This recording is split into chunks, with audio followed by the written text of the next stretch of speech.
बागेश्वर धाम सरकार एक ऐसा अद्भुत स्थल जो आस्था और विश्वास का प्रतीक बन चुका है।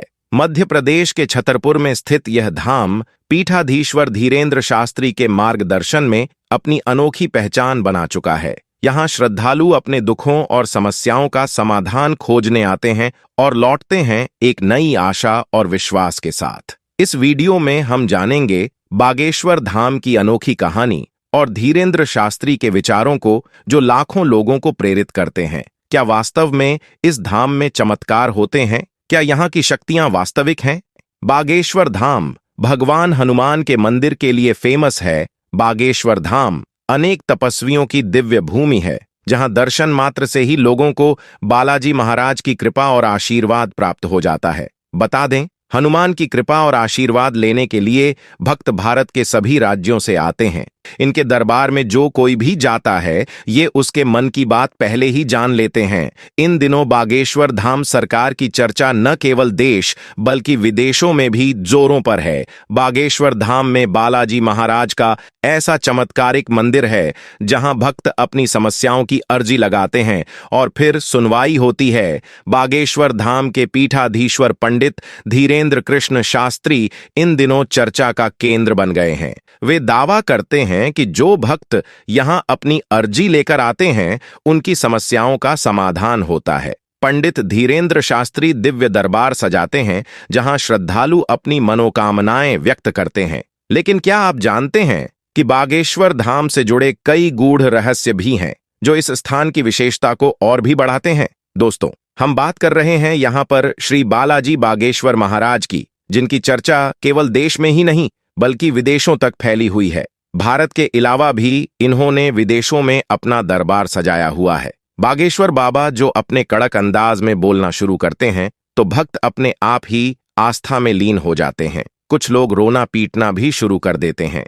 लेकिन इन सब चीजों के पीछे सच्चाई क्या है, और क्यों लोग बाबा के सामने आते ही सब कुछ भूल जाते हैं? क्या सच में बागेश्वर धाम के पास दिव्य शक्तियां हैं, या फिर इनका असली चेहरा कुछ और ही है? पुलिस ने सारी बातें जनता के सामने लाकर खड़ी कर दी है। क्या वाकई में इनके अंदर शक्तियां हैं, या यह सब कुछ पाखंड है? आइए जानते हैं। दोस्तों, यह भारत का एकमात्र स्थान है जिसने साइंस और टेक्नोलॉजी को भी हिलाकर रख दिया है और सोचने पर मजबूर कर दिया है। आखिर ऐसा कैसे हो सकता है? क्यों? अगर बागेश्वर धाम के महाराज धीरेन्द्र शास्त्री से पूछे तो वह कहते हैं कि यह सब कुछ बालाजी और उनके दादाजी की कृपा से मुमकिन हो पाता है। वह खुद कुछ भी नहीं करते।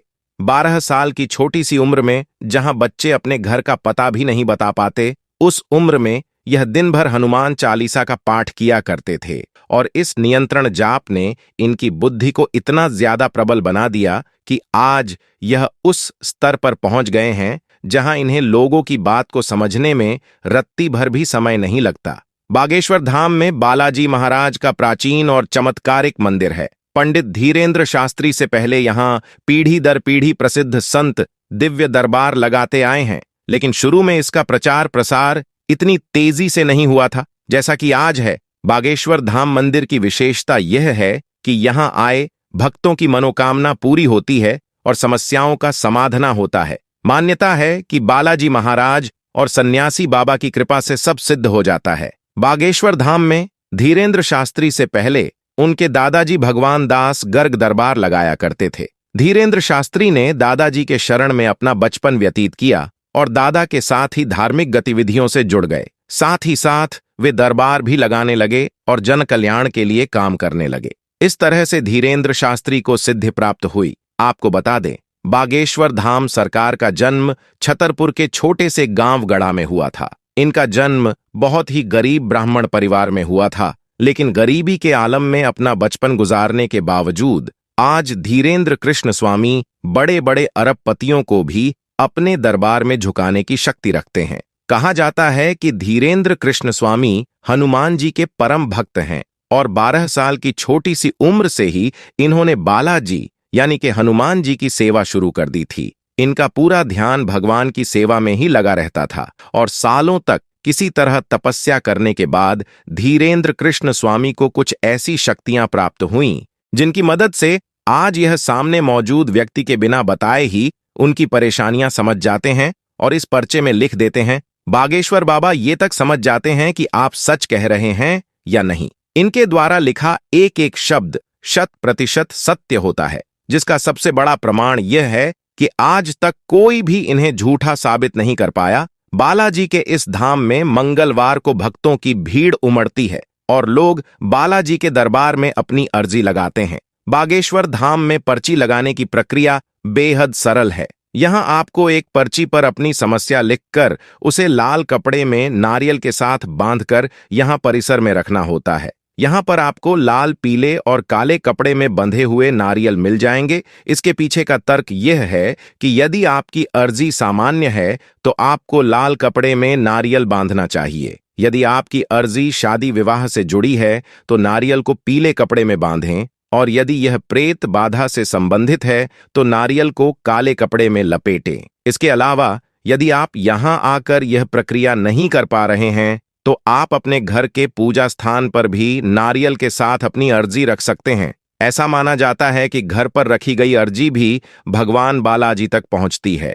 आचार्य धीरेन्द्र शास्त्री बताते हैं कि अगर आपने अर्जी सच्ची श्रद्धा से लगाई है और आपकी अर्जी स्वीकार हुई है तो आपको सपने में लगातार 2 दिन तक बंदर दिखाई देंगे। केवल एक दिन बंदर दिखाई दें तो यह माना जाता है कि आपकी अर्जी पहुंच चुकी है। अर्जी के स्वीकार होने पर घर के किसी सदस्य को सपने में 2 दिन तक बंदर दिखाई देंगे। अगर आपकी अर्जी स्वीकार न हुई हो, यानी कि आपको सपने में बंदर न दिखें, तो फिर से मंगलवार को ये उपाय करने होंगे। इन उपायों को 2-3 मंगलवार तक दोहराने से आपकी अर्जी अवश्य स्वीकार होगी। दोस्तों, ऐसे में इनके पंडाल में अर्जी लगाने आए एक युवक की कहानी आजकल काफी चर्चा में चल रही है। बागेश्वर धाम सरकार अपने दिव्य दरबार में चमत्कार दिखाते हैं, पर्ची लिखकर लोगों की समस्या बताते हैं। टीकमगढ़ में आयोजित रामकथा में बागेश्वर धाम सरकार ने दिव्य दरबार लगाया था। इस दिव्य दरबार में उन्होंने ऐसा चमत्कार दिखाया कि यहां मौजूद श्रद्धालु देखते ही रह गए। दरअसल एक भक्त ने बाबा के दरबार में अर्जी लगाई थी। बाबा के पर्ची लिखने से पहले युवक खुद अपनी पर्ची लिखकर लाया था। उसने अपनी पर्ची अपने सिर में बांधी, रुमाल में छिपाकर रखी थी। बागेश्वर धाम सरकार ने अपनी पर्ची में वही बातें लिखी जो युवक ने अपनी पर्ची में लिखी थी। युवक ने बागेश्वर धाम सरकार से कहा कि मैं अनुसूचित जाति का हूं। युवक की बात सुनकर बागेश्वर धाम सरकार ने कहा कि मैं साफ कह देता हूं कि मैं जातिवाद पर भरोसा नहीं करता हूं। मैं अपने आदर्श राम के मार्ग पर चलता हूं। उन्होंने शबरी के घर बेर खाए और आचार्य वशिष्ठ जी के भी घर गए, इसलिए मैं जातिवाद पर भरोसा नहीं करता हूं। तो दोस्तों, आज की इस वीडियो के बारे में आपकी क्या राय है, हमें कमेंट में जरूर बताएं। यदि आपको वीडियो पसंद आई हो तो कृपया लाइक करना न भूलें। साथ ही हमारे चैनल को सब्सक्राइब करें ताकि आप और भी रोचक वीडियोस देख सकें। धन्यवाद।